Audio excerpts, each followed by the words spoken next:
So these questions look complicated because they look like, oh my God, how do I figure out how this goes into that? Do I have to do long division to figure this out?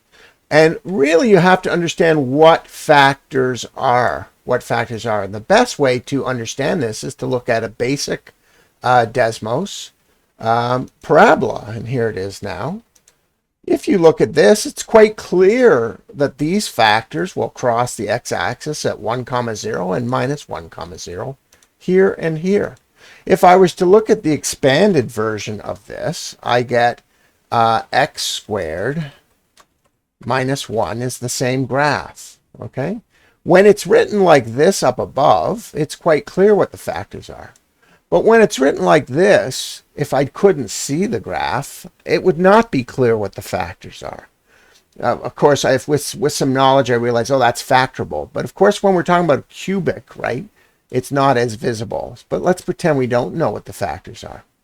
When somebody tells you a factor like x minus 1 will equal whatever number, what that means is when x is 1, y is whatever that number is. So for instance, in the question we're doing, they say when x is minus 1 is a factor, the result is, I think they say, what do they say? They say it is, just a moment, sorry. They say the first one, when x minus 1 is a factor, the result is 10. Well, that's essentially saying when x is 1, y is 10. That's what that means. So for instance, in this drawing up here, which we cannot see the factors, but we know for a fact that when x minus 1 is a factor, but that just means when x is 1, y is 0. That's what a factor is. And of course, when x is minus 1, y is also 0. But sometimes the factors are not on the x-axis. For instance, when x is 0 on this one, y is minus 1. So when someone tells you one of the factors is this and the remainder is 10, what they're saying, the remainder is the y value. And that just means when x is 1. So for instance, another one on this one is right here, right there, which is when x, if they're saying x minus 2 is a factor here, the remainder is 3. Which means that if I had a x of 2, y is going to be 3. There it is right there. What does this mean in terms of what they mean in terms of remainder? I'll do at the end of it what they mean by remainder, but this is the basic idea. Whatever the reverse is, my y value is going to be that. And I'll explain what they mean by long division in a bit. But these are actually quite easy to solve. So what they're really saying over here is when x is 1, y is 10, and when x is 2, because remember, when factors, we got to do the opposite. The root is opposite. Y is 51. So let's just write that down. When x is 1, that's what they're telling us, y is 10. And then when x is 2, y is 51. That just means these two spots are on the graph, and the remainder means that's what y is going to be. Well, I can now rewrite my formula, which is ax cubed.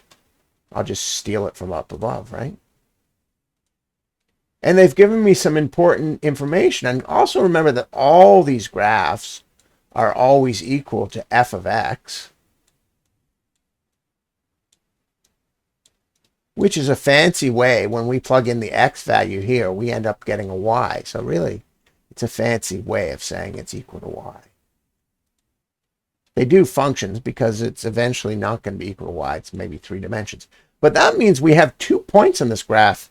That means we don't know what a is, but we know that when x is 1 cubed minus 1 squared, right, the x minus 1, plus 2 times 1. When x is 1 plus b, we don't know. We know that y is 10. Well, we can simplify that. 2 times 1 is 2. Minus 1 squared here. Keep in mind this minus is always separate from the squared. So it ends up being minus 1. And then this 1 cubed is simply 1. So I end up 1 times a. I get a minus 1 plus 2 plus b is equal to 10. I can put these numbers together. It becomes a plus 1 plus b is equal to 10. And then I can put the number on the other side. I can subtract 1 from both sides. And I learned this. A plus b is equal to 9. Well, I can't solve an equation with two missing variables, a and b, without a second equation. Well, fortunately, they give me another point. They tell me when x is 2, y is 51. So that means if I rewrite the formula, ax cubed, it's really a times 2 cubed. So I'm putting x in wherever I see, I'm putting 2 in wherever I see x, minus 2 squared, plus 2 times 2, plus b, and this time it's going to equal to the y of 51. Well, I can see here 2 cubed is 8.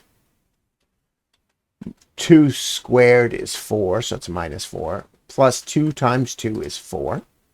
Plus b is equal to 51. Well, this minus 4 plus 4 is equal to this. And I get this weird formula, 8a plus b is equal to 51. How do we solve that? Well, we have to use two things that we learned in grade 11. We have to use substitution, which I prefer. Or we have to do, I forget what it was, elimination. Elimination is when you put two equations atop of each other. And if you have two matching ones with the same coefficient in front, like 1b here, you can subtract all the top from the bottom. So a minus 8a is minus 7a. B minus b is 0. And 9 minus 51 is minus 42. So I get minus 7a is equal to minus 42. I divide both sides by minus 7. I get a is equal to 6. Then I can use this simple formula I have up here, a plus b. And I can say, well, I just found out a is 6. Plus b is equal to 9. Therefore, b is 3. So suddenly I get these solutions. Now let me show you before I move on to the next one. Hang on, I'm going to prove it in a second. I can just use that way. And the other way is called substitution. I personally prefer substitution. So if one of these is very simple, which is this first equation is, I can rewrite b all on its own. B is equal to 9 minus a. Now that I have a version of what b is equal to, I can take my second equation, which is this one. I can put my b in brackets in case there's a minus in front of it. And wherever I see b, I can replace it with the equation I came up with above.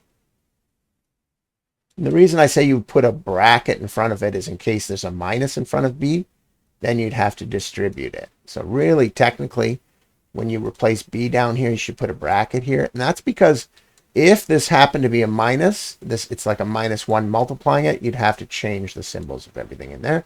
In this case, it's not. It's just a plus. So I get 8a plus 9 minus a is equal to 51, which becomes 7a is equal to, not plus 9 is equal to 51. And then I subtract 9 from both sides. I get 7a is equal to 42. Same solution, 42. Same solution, divide 7 by each side. I get a is equal to 6. Then I take my simple formula up here. I put 6 in for a, and I come up with the same conclusion. B is equal to 3. Now to prove it, I rewrite the equation knowing what my a and b are now. And I know that a is 6. Everything else stays the same there. And I know my b is 3, and it's equal to f of x, the generic. Much the way we figure out a line equation, we go back to the generic expression of it. And then to prove I'm right, I find, as they've told me, when x is 1, I find f of 1. And I put it in that formula. 1 cubed times 6 is 6. 1 squared subtract is 1. Why? So it's minus 1. 2 times 1 is 2, plus 3. And I add this all up. I get 5. I get 6 plus 5 is 11. minus 1 is 10. So f of 1 is 10, which is exactly what they told me. When x minus 1 is a factor, the remainder is 10. Then if I test it out with the next one, they told me 2. I can see 2 cubed is 8, and 8 times 6 in the very beginning is 48. Then I can see minus 2 squared is minus 4. Then I see 2 times 2 plus 4 plus 3. I can see that these two here eliminate each other. So I can just get rid of them. And 48 plus 3 is 51, which is exactly what they told me. X minus 2 is equal to 51. And if I want to prove that to myself on Desmos, yeah, I should take Desmos. And for that equation, right, I should, let me just see if I still have the equation, put in those numbers.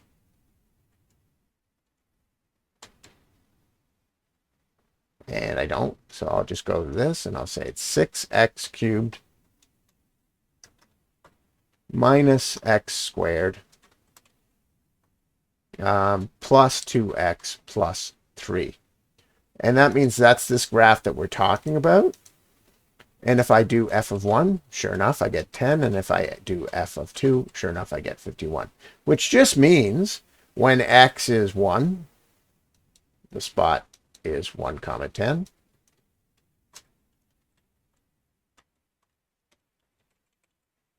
And it also means when f is 2, the y value is 51. But what do they mean by the remainder? Well, that's, as I explained, is y. But what they mean in technical terms is this. I'm going to go to the next question soon. They mean if you take this formula, and this is something you learn in this chapter as well, and you were to do long division of it, and you want to learn long division and synthetic division well, and you would take this into it, x minus 1, and you do a long division. And you say, okay, what do I have to multiply x by to get 6x cubed? Well, the answer is 6x squared. But if I take that 6x squared and multiply by this x, sure enough, I get 6x cubed. But I also have to multiply it times minus 1. So I get minus 6x squared. And like in the long division, you have to subtract this top line. You have to subtract the second line. So minus 6x cubed minus 6x cubed is 0. Minus x squared minus 6x squared is minus x squared plus 6x squared is 5x squared. So yes, this is 0. And then I get 5x squared here. Then I keep going. First thing I do is bring down this 2x. And by the way, if there was no x value here, you have to put 0x in here.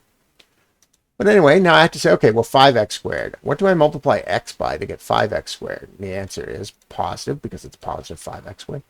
Positive 5x. But, and if I multiply x times 5x, I get 5x squared. But also, if I multiply 5x times this minus 1, I get minus 5x. Let me just put a minus 5x, not a plus, because it's 5x times minus 1. Let's steal this minus. And now again, I have to take a subtraction of the top line minus the bottom line. And of course, these will always be 0. That's why I did it. Then 2x minus 5x is 7x. And finally, what do I have to multiply x by to get 7x? I have to multiply it by plus 7. By the way, I have to bring this 3 down. And here's where the remainder comes in. Well, if I have that 7, and I multiply the x, I get 7x. But what do I do? 7 times minus 1, I get 7x for the first term. But I get 7 times minus 1 is minus 7. Then, like the last time, I have to subtract. 7x minus 7x is 0. Plus 3 minus 7 is 10. I've now finished all division, and my remainder is 10. And that's what they mean. Which essentially means when x is 1, it means it's not an x-intercept, because my remainder would have been 0 with an x-intercept. But what it means also is when x is 1, y is 10. But this is what they mean by as a factor. We will learn later synthetic factoring, which is a lot faster, a lot easier. Then they do it this one, and you might say, well, this one looks complicated too. Except this one, they give you so much information. They're telling us, let me just see if I still have the original. Yeah, they're telling us, I'm going to go back to the original.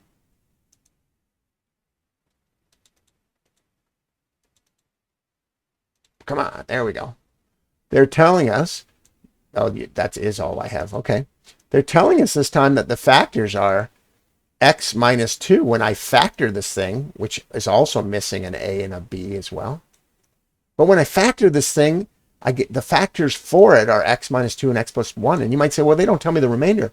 No, you're right. They tell you the factors. And by telling you the factors, they've accidentally told you the remainders. What is y on the x-axis? It's 0. So what they're telling us when since x minus 2 is a factor, they're actually telling us when x is 2, y is 0. And when they tell us x plus 4 is a factor, what they're telling us is when x is minus 4, y is 0. They're both on the x-intercept. That's what they mean by factor. So then I take these and I take those two values of x. I get a times 2 cubed is 8, minus x squared is 2 is 4. And then plus bx, remember, keep in mind this is a different question. It's nothing, even though it's a similar equation, it's a totally different question. And then plus b times x is plus 2x. Plus 2b. And this really you should write as 8a. And then finally minus 24. And they're telling us that's going to be equal to 0. So if I put my numbers on the same side, I got minus 28 here. By the way, I got minus 28. If I put those on the other side, it's got equal positive 28. And now I've got that equation. Pretty complicated, except notice that these both can be divided by 2. So if I wanted to, it's the same as this.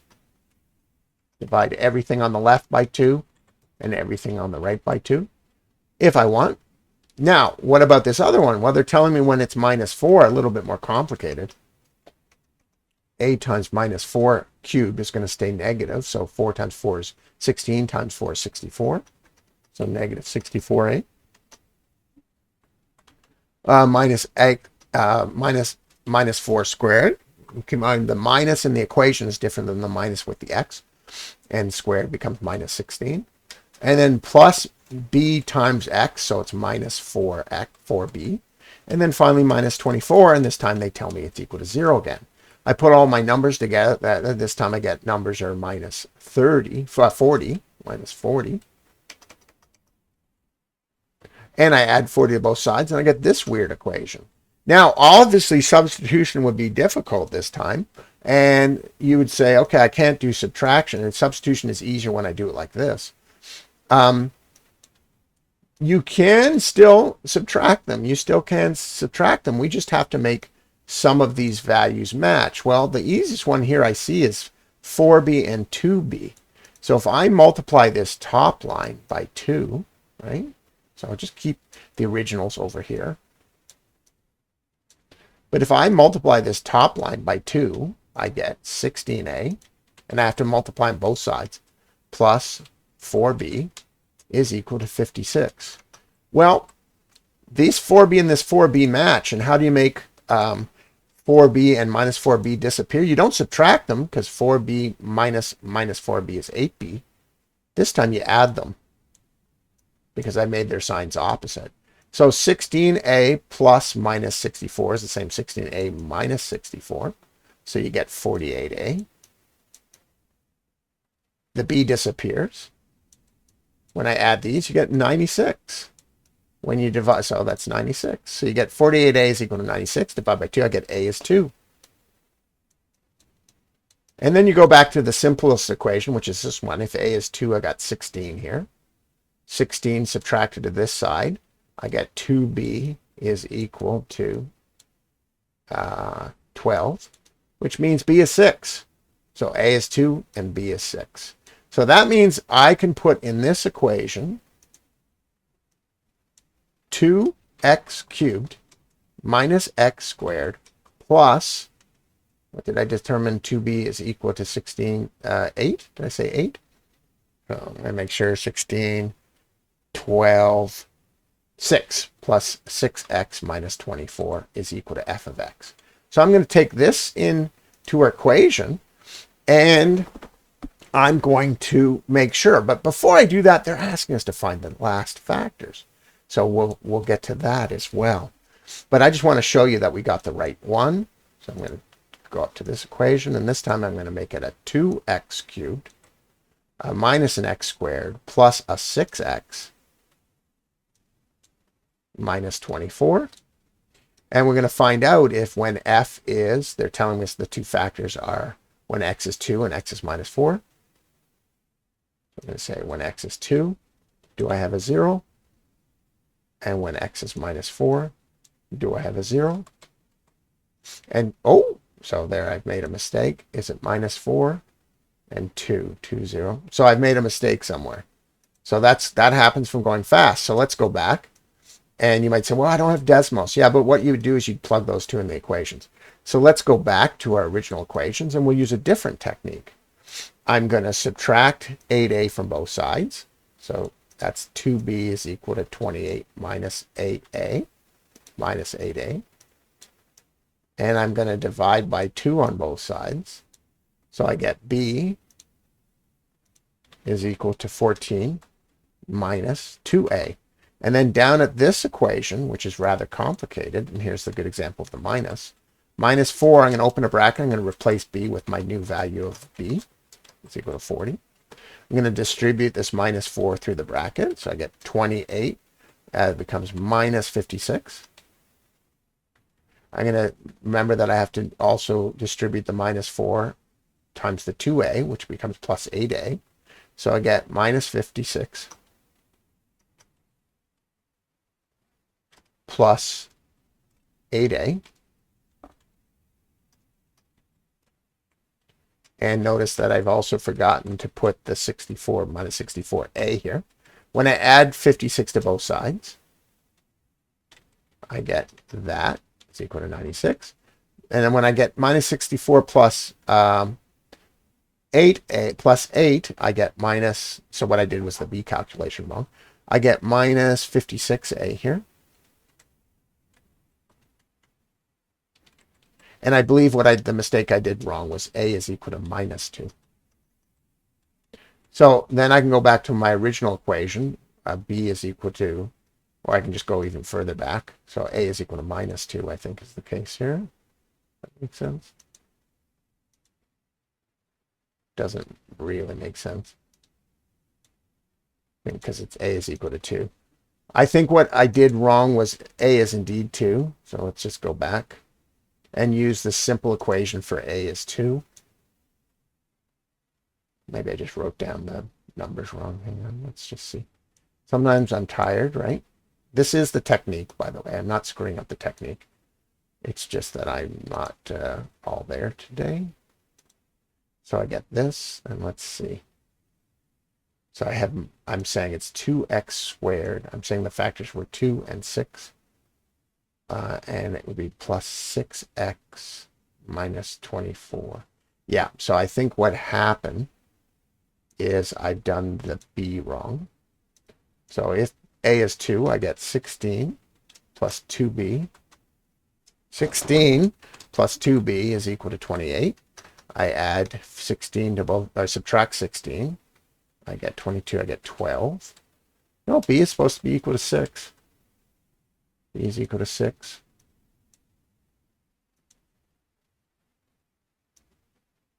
X squared. So what am I doing wrong here? Why is it moving it over there? Jesus.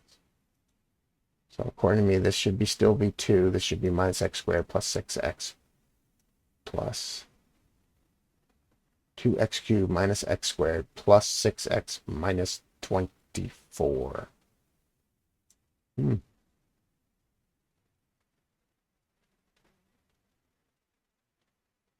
that should have produced the factors of x plus 4. Yeah, but it didn't. So I did something wrong in the whole thing. So I'm going to start again. You always want to start again, start fresh, because obviously I'm just doing a computational error, because the idea is still the same. So they're telling me the two factors are when x is 2, y is 0, when x is minus 4, y is 0. So I think what I did is I put positive 4 in the equation the first time. It should be minus 4. So let's start with 2. When 2 is cubed, it's 8a. When 2 is squared, minus 4. When 2 is b, we'll get that, 24, and it's supposed to equal 0. So if I solve for these, it's minus 28. When I add 28 to the side, I get this is equal to 28. So I got that right. The second one, when minus 4 is cubed, I get, oh, I know what it is, 16, 4. I did 64. Let's see, 16, 32, 64. Yeah, it's minus 64a. So that was right. Minus 4 squared is 16. Plus b times minus 4 is minus 4b. I think I got that wrong. And minus 24. And that's equal to 0. When I add up these minuses, I get minus 40. When I add it to both sides, I get plus 40. There you go. That's where I got it wrong. That's minus b. So this top line I can use, so I'm going to put it down here. This top line I can multiply by 2. And I get 16a on both sides. 16a, I got to multiply every term by 2. Plus 4b is equal to 56. And then I can add them. 56.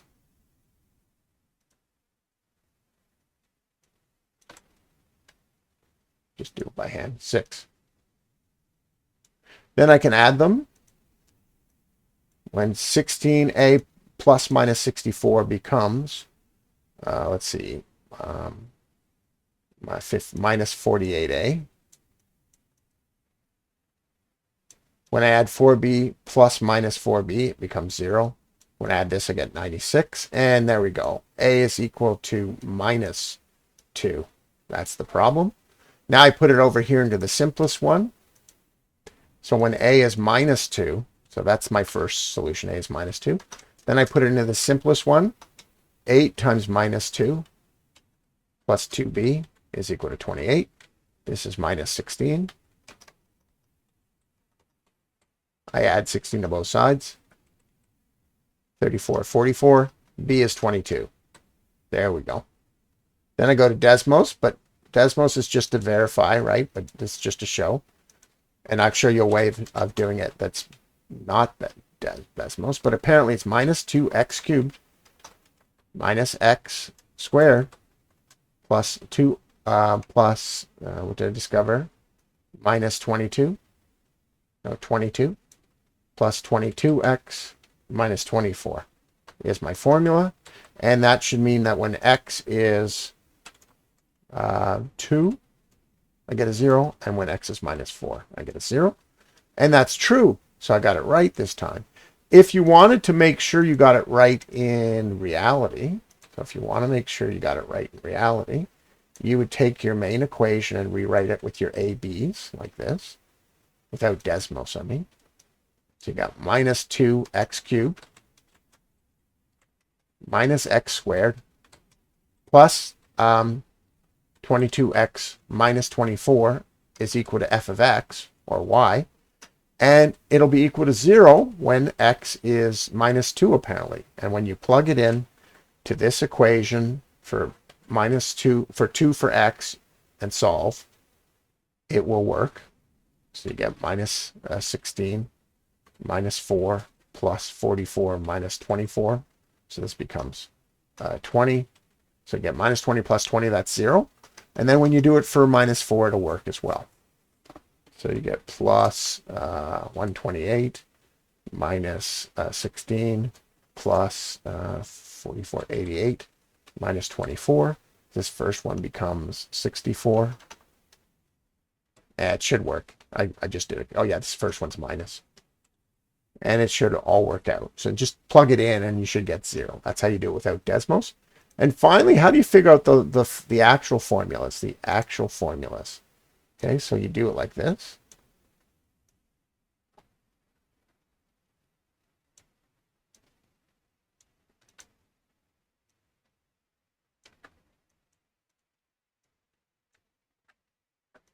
How do you figure out when the last factor? There's several ways. One of the easiest ways is to take the two factors you know for a fact, which is x minus 2 and x plus 4, and expand it. So you get x squared minus or plus 2x minus 8. And then you take your original equation and you divide that into it long division. And you're going to learn synthetic division. So you take this, you make a long division. It's not going to take as long as you think because there's 3 factors. You take x squared and you start with the x squared. And you say, okay, what do I have to multiply x squared by to get minus 2x cubed? Well, I have to multiply it by minus 2x. And then you're going to say, okay, well, that minus 2x times this makes minus 2x cubed, which is what I wanted. But times this 2 plus 2x here, it's going to make minus 4x squared. And times this minus 8, it's going to make plus 16x. And then we subtract. So when I subtract this first two, they disappear. Minus x squared minus 4x squared becomes 3x squared. Plus 22x minus plus 16x becomes 22x minus 16x, which becomes plus 8x. And we're almost done. We just have to bring down this minus 24 down. And we ask ourselves, what do I have to multiply x squared by to get 3x squared? It's plus 3. Now I can just stop there. That's probably it. But when I multiply it out, here I get 3x squared. Oops, doesn't quite work. So minus x squared minus x squared is 3x squared. Yeah. Minus 2x times that. Minus 2 times this is minus 4x squared.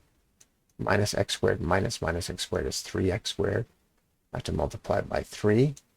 3x squared. 3 times 2x is 6x. Why does it say 8x here? 22 for 6x. This is 6x, sorry. 22x minus 16x is 6x. So I made a mistake there. This is not 8x, it's 6x. Okay, and so 3 times this 2x is plus 6x. And 3 times this minus 8 is minus 24. Notice that they match. That is because when I subtract them, this disappears to 0, this disappears to 0, this disappears to 0, with a remainder of 0, and that's how you know this is a factor. You might say, Peter, what kind of factor is that? Well, you can just write it as a factor, so now we know the factors are these.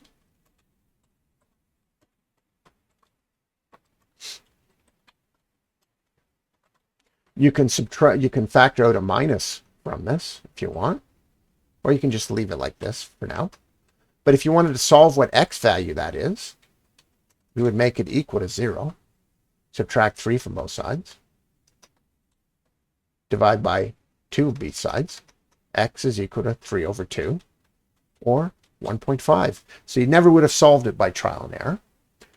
Now, in terms of correct factors, we don't like to have a minus here, so you can factor out this minus 1. You can just put this up front if you want to make your life easier. You factor out a minus 1 and everything in here will become positive. So this minus 1 just really only applied to this first paragraph. And so it's the same solution. 2x is equal to 3, 3 over 2, 1.5. And so this would be correctly factored. And if we want to prove it to ourselves, we take our factors and we put it in the decimals. But the other way is we would substitute 1.5 into our original equation to see if it works. So I'm going to do it lazy. Sure enough, it's 0. So that means the factors are indeed x minus 2, x plus 4, and minus 3x plus 2. Oh, minus 2. minus 3x minus 2. I didn't quite get it. So one of these factors is wrong. So it's x minus 2, x plus 4. And, oh yeah, minus 2x. I got these wrong. Minus 2x plus minus plus 3, like that. There we go. Those are the factors. And now, as I said, if you want to rewrite it correctly factor, you can put the minus 1 in front. And this is the correctly factored version of the same thing. And you just add your other factors. And boom, purple line matches red line. It's the same factor. If you wanted to prove that 1.5 works, you put in 1.5 for x. You cube it, you multiply it by minus 2. You put 1.5 in for x squared. You subtract that. You add 22 times 1.5x, which is 33. And then you subtract 24, and you should get 0. That's how you prove it without decimals. But there you go. Long, but it's a valuable skill. The A and B seem mysterious. A and B are actually easy to solve. The last part here, finding the last factor, is the hard part. But you'll need to know long division, and you'll need to know synthetic.